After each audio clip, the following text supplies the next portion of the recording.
자, 네 번째, 이건 조금 성향이 좀 다른 말씀인데,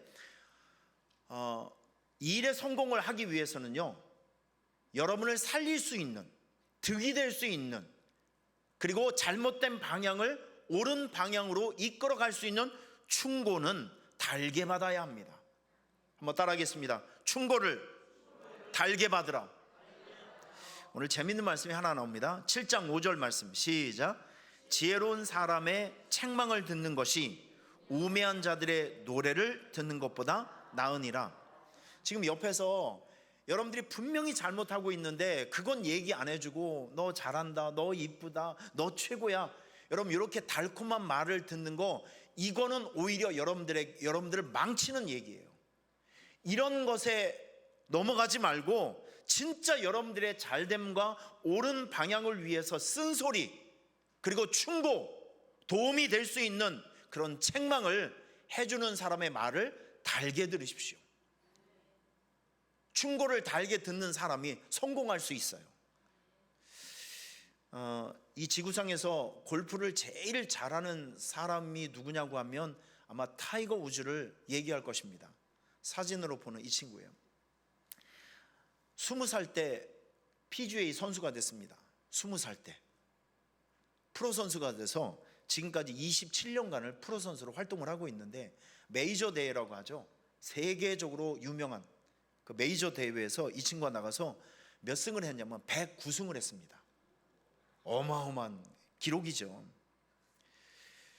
27년간 109승을 했어요. 나가기만 하면 웬만하면 10등 안에 듭니다. 진짜 어마어마한 그 기록인데, 재밌는 것은 세계 1등을 하고 있는 타이거 우즈를 스윙을 가르치는 코치가 있는데 바로 저 할아버지 부치 하먼이라는 사람입니다. 근데 재밌는 것은 이 부치 하먼은 선수가 아니에요. 프로 선수도 아니에요. 그냥 선생님이에요. 여러분 이 구도를 잘 보세요. 한 사람은 세계 1등을 하는 현역 선수고, 한 사람은 프로 선수도 아닌 사람이 저 세계 1등을 가르치고 있어요. 이 구도를 잘 보세요. 이 한 장의 사진에서 우리가 배울 수 있는 것은 무엇이냐면, 세상에는 완벽한 사람이 없다는 거예요. 세상에는 완벽한 사람이 없다. 타이거 우즈가 얼마나 골프를 잘합니까? 하지만 오늘도 선생님에게 골프 레슨을 받고 있어요. 이게 뜻하는 것이 무엇일까요? 사람에게는 다 약점이 있는데 그 약점을 누군가에 의해서 지적받아야 되고 교육받아야 된다는 것이죠. 이걸 받을 수 있는 사람의 그 일을 성공할 수가 있다는 것입니다. 저에게도 약점이 있고 여러분들에게 약점이 있어요. 성경을 보세요. 그 유명한 바울도 바나바와 머리끄댕이 잡고 싸웠습니다. 성격적인 결함이 있었어요. 베드로도 예수님을 배신했잖아요. 그렇게 오매불망 예수님을 존경하고 따라다니고 절대 배신하지 않겠다라고 철떡같이 약속했던 베드로도 예수님을 배신했어요. 이게 사람이라고요. 다윗은 어떻습니까? 그 유명한 다윗도 멀쩡한 사람 두고 왜 가정 있는 유부녀를 자기 마누라로 만들었을까? 이게 사람의 약점이죠. 마가라는 청년이 있었습니다. 마가복음을 쓴 마가. 1차 세계여행, 선교여행 가서 맨날 매 맞고 욕먹고 쫓겨다니니까 너무 스트레스를 받아서 집으로 도망가 버렸어요. 여러분, 누구에게든지 약점은 있습니다. 근데 중요한 것은 그 약점이 노출되어서 다른 사람들에게 지적받을 때, 그리고 충고를 받을 때 그것을 대하는 태도가 여러분들의 미래를 결정합니다.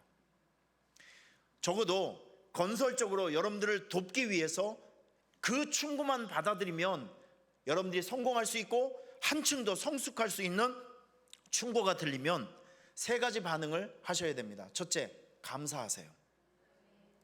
여러분들의 유익한 충고가 들리면 무조건 감사하세요. 자, 두 번째, 충고하는 그 사람의 말을 끊지 말고 변명하지 말고 끝까지 들으세요. 말을 끊지 말고 그 충고를 끝까지 들으세요. 힘들어도 잘 들으세요. 자, 그리고 충고를 받았다면 즉각 반성하고 돌이키세요. 다윗의 위대함이 바로 여기에 있습니다. 나단 선지자가 와서 막 그 밧세바를 자기 아내로 삼은 것을 지적을 하잖아요. 이때 다윗이 뭐를 했냐면 나단 선지자 입을 막은 것이 아니라 즉각적으로 회개를 했습니다. 이게 다윗의 위대한 점이에요.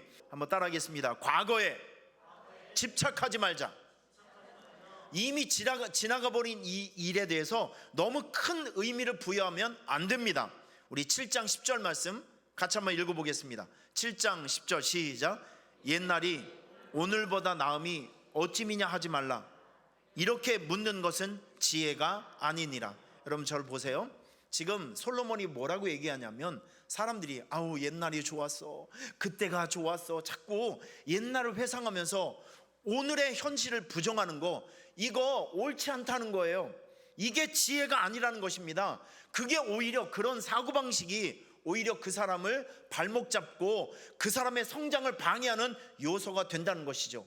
지나가 버린 일들은 아무리 회상해도 그 시간은 돌아오지 않습니다. 중요한 것은 여러분의 생각이 미래지향적인 생각을 가지고 있어야 합니다. 그래야 적어도 우리는 새로운 도전을 할 수 있고, 그리고 일의 성공을 한 발짝 앞당길 수가 있는 거예요. 저는 사도 바울을 굉장히 좋아하는 그 부분에서 어떤 부분을 좋아하냐면 빌립보 성도들에게 편지를 보냈습니다. 그가 로마 감옥에 있을 때 뭐라고 얘기하냐면, 여러분 이 말씀 보여주세요.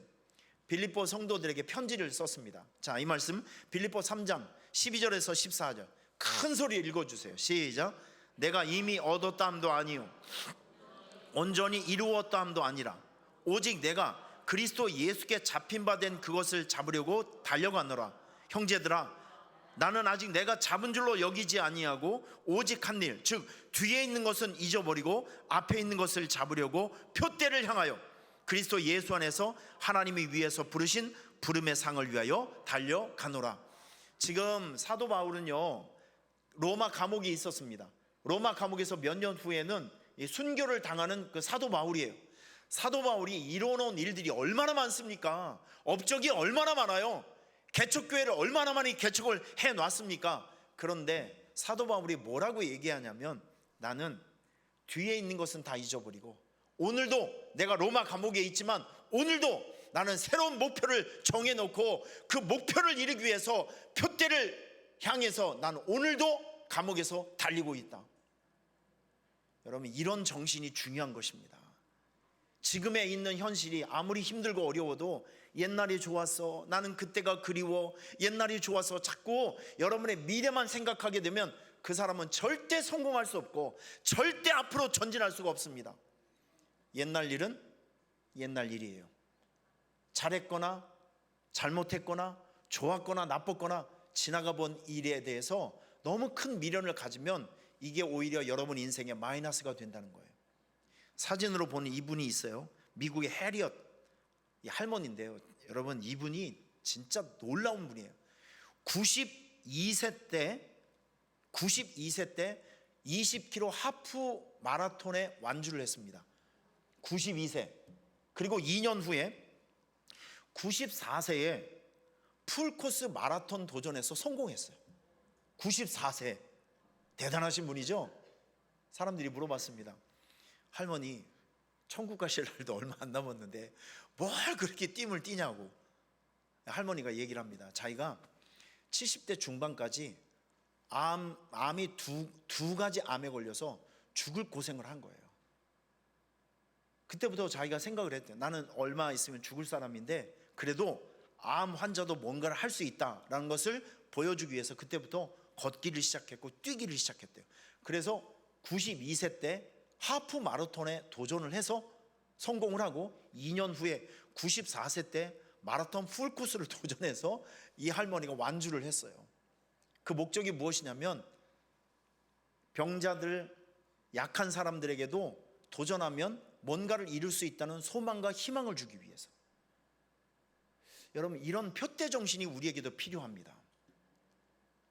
과거에만 집착하지 말고 새로운 목적과 비전을 앞에 세워놓고 그것을 바라보고 뛰어가야 적어도 뭔가 하나를 이룰 수 있는 인생이 될 것입니다.